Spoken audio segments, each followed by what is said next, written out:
ವಿಜಯನಗರ ಜಿಲ್ಲೆ ಹೊಸಪೇಟೆ ತಾಲೂಕು ಯಂಗನಹಳ್ಳಿ ಗ್ರಾಮದ ಮುಂದೆ ಬರುವಂಥ ಕಲ್ಗಟ್ಟ ಗ್ರಾಮದಲ್ಲಿ ಕೋತಿಗಳು ಹೇಗೆ ಏನುಗಳು ನೋಡ್ತಾ ಇದ್ದಾವೆ ಆ ದೃಶ್ಯ ಕಂಡು ಬಂದಿದೆ. ನೋಡೋಣ ಬನ್ನಿ ಹೇಗಿದೆ ಅಂತ. ನೋಡ್ತಾ ಇರೋದು ಕೋತಿಗಳು ಹೇಗೆ ಇನ್ನೊಂದು ಕೋತಿ ಮೈ ಮೇಲೆ ಏನನ್ನು ಹೇಗೆ ನೋಡ್ತಾ ಇದ್ದಾವೆ ಅಂತ. ಈ ಬಂದಿದ್ದು ದೃಶ್ಯ ಬಂದ್ಬಿಟ್ಟು ಕಲ್ಗಟ್ಟ ತೆಳಗಡೆ ಮುಂದೆ ದರ್ಗಾ ಇದೆಯಲ್ಲ ಅದರ ಮುಂಭಾಗದಲ್ಲಿ ಕಾಲುವೆ ಪಕ್ಕದಲ್ಲಿ ಈ ಕೋತಿ ಕೆಂಪು ಕೋತಿ ಆಗಿದೆ. ನೋಡ್ತಾ ಇರೋದು ನೀವು.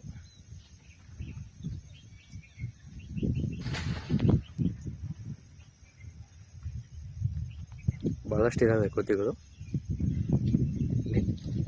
ಈ ಕಾಲುವೆಯಲ್ಲಿ ಮೊಸಳೆ ಹಾಗೂ ಇತರೆ ಜೀವಿಗಳು ಬಹಳಷ್ಟು ಇದ್ದಾವೆ.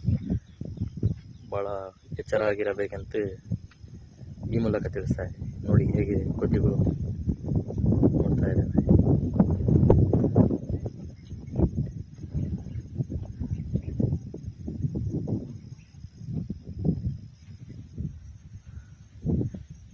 ಹಾಗೆ ಇನ್ನು ಬಹಳ ಸಹ ಕೋತಿಗಳು ಇಲ್ಲಿದ್ದಾವೆ.